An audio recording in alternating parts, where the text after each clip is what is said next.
જય શ્રી કૃષ્ણ. રાધે રાધે. પ્રભુ નંદકુમારો મેં સ્વામીની રૂષભાનું જા કૃતાર્થમ કૃતાર્થમ ન સંશય. શ્રી કૃષ્ણ કનૈયા લાલ કે જય, શ્રીમદ આચાર્ય ચરણ વલ્લભ પ્રભુજી કે જય, શ્રી એમને મહારાણી કે જય, સાથે સ્વરૂપ કે જય, શ્રી પ્રબોધ બાબા ગુરુદેવની કે જય, સમસ્ત શ્રી વલ્લભ કુળની જય. દેશ વિદેશમાં વસતા મારા સર્વે વલ્લભીય સૃષ્ટિની મારા જાજાથી જય શ્રી કૃષ્ણ. હવે વાલા વૈષ્ણવ, આજના પુષ્ટિ પ્રસંગોમાં આપણે બાવરી ગોપીનો ભાગ પહેલો હું એ વિશે પુષ્ટિ પ્રસંગ કરીશું કે જ્યારે કૃષ્ણ છે ગોકુળ છોડીને મથુરા જાય છે ત્યારે તેના વિરહમાં આરતીમાં જે ગોપીઓની દશા કરુણ દશા થાય છે એ ગોપી બાવરી બનીને શું શું કરે છે એનું આપણે પુષ્ટિ પ્રસંગ વાલા વૈષ્ણવ કરીશું. ખૂબ ભાવવાહી છે, તો વાલા વૈષ્ણવો ખૂબ શાંતિથી સાંભળજો મારા વાલા વૈષ્ણવો. બાવરી ગોપી ભાગ 1. ગોપીઓની દૈન્ય સ્થિતિ શ્રી કૃષ્ણના વિયોગ એટલે વિરહને કારણે થઈ હતી. તેઓ કૃષ્ણના પ્રેમમાં એટલી પાગલ હતી, એટલી લીન બની ગઈ હતી કે ઉદ્ધવ દ્વારા જણાવેલા યોગ અને જ્ઞાનને પણ તેઓ રોગ સમાન માનતી હતી. એટલે ઉદ્ધવ જ્ઞાન આપે છે, જ્યારે પહેલી વાર ગોપીઓને મળવા જાય છે, ઉદ્ધવને અહમ હતો કે મારી પાસે જ્ઞાન છે ને ગામડાની ગોપીઓ તો અભણ છે, ગોકુળની એમાં શું જ્ઞાન હોય. તેથી જ્યારે ઉદ્ધવ આવું માને છે ત્યારે જે ગોપી પાસે જાય છે વ્રજમાં, ત્યારે વ્રજમાં ગોપીઓને જે જ્ઞાન આપે છે ઉદ્ધવ, પરંતુ એને યોગ અને જ્ઞાન તો રોગ સમાન લાગે છે, કે જાણે રોગ શરીરમાં આવ્યો એવું લાગે છે. અને ઉદ્ધવની આ જ્ઞાનની વાતો જરા પણ ગોપીઓને ગમતી જ નથી. હવે કૃષ્ણ વિના ગોપીઓની સ્થિતિ તો અત્યંત દયનીય, દુઃખી અને વિચલિત હતી. તેઓ દિવસ રાત કૃષ્ણને જ યાદ કરતી અને તેમના પાછા ફરવાની રાહમાં વ્યાકુળ રહેતી હતી. જો વાલા વૈષ્ણવ, ક્યારે કૃષ્ણ મથુરા છોડી અને વ્રજમાં આવે, ગોકુળમાં આવે તેવી જ ગોપીઓ ઈચ્છા કરતી હતી. આ જ દૈનીય સ્થિતિ પણ આજેથી બાવરી ગોપીમાં જોવા મળે છે. એટલે કે આ બાવરી ગોપીના જે હું ભાગ રજૂ કરું છું તેમાં વર્ણન છે.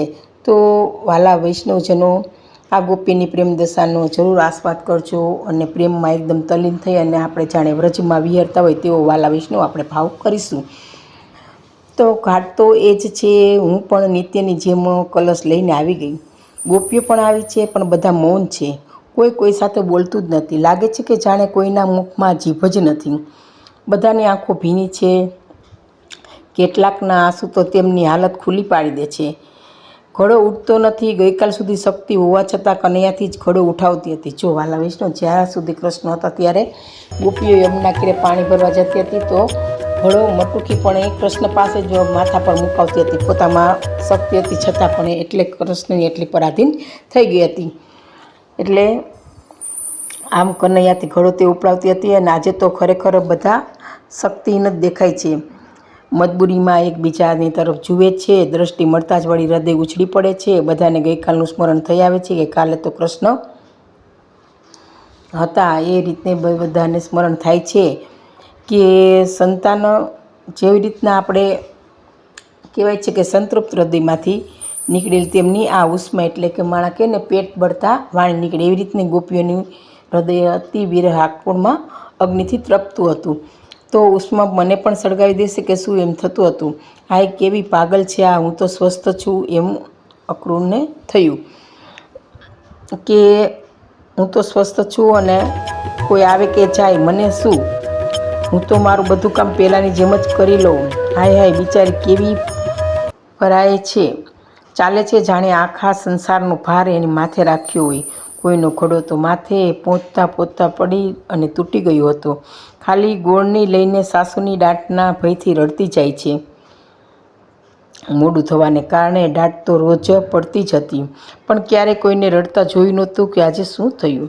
આજે તો ગુનો નિષ્ફળ ગયો. ઘડો પણ તૂટી ગયો અને છબીલા કનૈયાની મધુર મૂર્તિના દર્શન પણ થયા નહીં. ગોપીઓ મનમાં કરે છે. તો વાલા વૈષ્ણવ, બાવરી ગોપીનો એક પ્રસંગ ભાગ પૂરો થાય છે. હવે આપણે ભાગ 2 જોઈએ કે જ્યારે આ ગોપી આવી રીતના વિરહ વ્યાકુળમાં હોય છે ત્યારે તો એકદમ તેને વસવસાટ થવા માંડે છે, ઘરે આ શું થયું. અને આમનામાં ગોપીઓ છે ઉદ્ધવને જાણે સંભળાવતું એવી રીતના વિરહ દશામાં વ્યાકુળ થઈ જાય છે અને ઉદ્ધવનું જ્ઞાન એને લાગતું જ નથી. અને એકબીજા તરફ એ બંને ગોપીઓ છે એ પાછી રડમસ જેવી થઈ જાય છે. તો આ રીતે વાલા વિષ્ણુ મારો એક આ ભાગ પૂરો થાય છે. હવે બીજા ભાગ આપણે પછીના વિડીયોમાં જોઈશું. જય શ્રી કૃષ્ણ. આ વિડીયો શ્રી ઠાકોરજીના ચરણોમાં અર્પણ કરું છું. અને કેવામાં ભૂલ રહી ગઈ હોય તો મારા પુષ્ટિદાસને ક્ષમા આપશો. જી સર્વે વાલા વિષ્ણુને મારા જય શ્રી કૃષ્ણ. જય શ્રી કૃષ્ણ.